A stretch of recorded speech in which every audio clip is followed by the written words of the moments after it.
श्री व्यास जी के अवतार की कथा। चेदी देश के राजा वसु पर अनुग्रह करके देवराज इंद्र ने एक दिव्य विमान दिया था, जिस पर बैठकर वे आकाश में सबके ऊपर विचरते थे। अतः उनका नाम उपरिचर वसु पड़ गया था।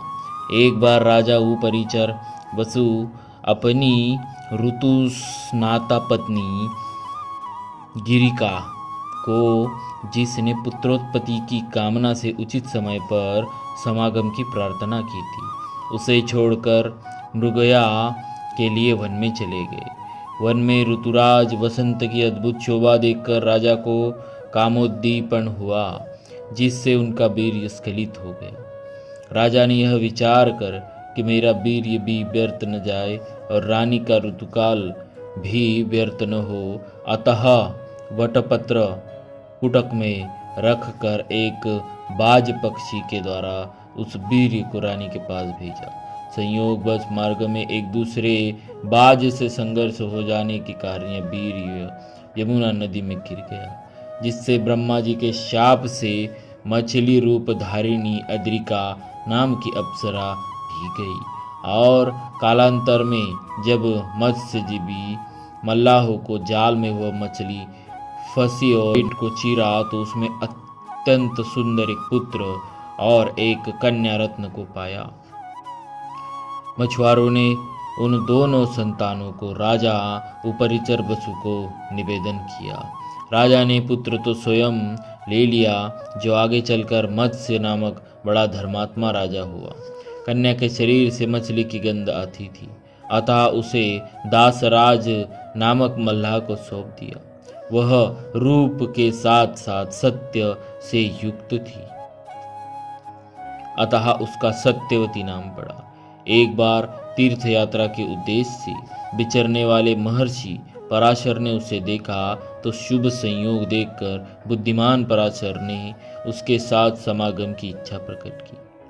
सत्यवती ने संकुचित होकर अपने कन्यात्व के दूषित होने, दीन होने के कारण नदी के आर पार दोनों तटों पर उपस्थित लोगों द्वारा देखे जाने तथा अपने शरीर से मछली की सी दुर्गंधी निकलने की बात कही। समर्थ ऋषि ने तीनों कठिनाइयां तत्काल दूर कर दी। आशीर्वाद दिया, तुम्हारा कन्या भाव सुरक्षित रहेगा।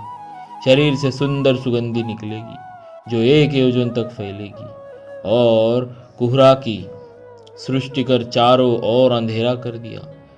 तब तो वरदान पाकर प्रसन्न हुई सत्यवती ने उन अद्भुत कर्मा महर्षि पराशर के साथ समागम किया और तत्काल ही एक शिशु को जन्म दिया। यही शिशु पराशर जी से उत्पन्न होने से पाराशर्य, यमुना जी के द्वीप जल से घिरे भूभाग में उत्पन्न होने से द्वैपायन, वेदों का व्यास विस्तार करने से वेद व्यास नाम से विख्यात हुआ। इन्होंने माता से कहा, आवश्यकता पड़ने पर तुम मेरा स्मरण करना, मैं अवश्य दर्शन दूंगा। इतना कहकर माता की आज्ञा लेकर श्री व्यास जी ने तपस्या में मन लगाया। श्री व्यास जी ने देखा कि प्रत्येक युग में धर्म का एक एक पाद लुप्त होता जा रहा है। मनुष्यों की शक्ति और आयु क्षीण होती चली है। यह सब देख सुन उन्होंने वेद और ब्राह्मणों पर अनुग्रह करने की इच्छा से वेदों का विस्तार किया। वेद में सबका अधिकार न होने से सर्व साधारण को वेद तात्पर्य सुलभ कराने की दृष्टि से अपने 5वें वेद तुल्य महाभारत इतिहास ग्रंथ की रचना की। फिर वेदों का अर्थ स्पष्ट करने के लिए ही महापुराणों की रचना की।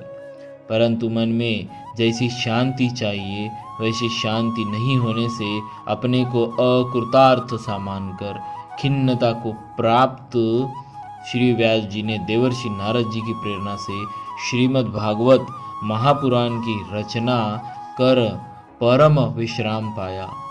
परम हंसाचार्य श्री शुकदेव जी आपके पुत्र हैं।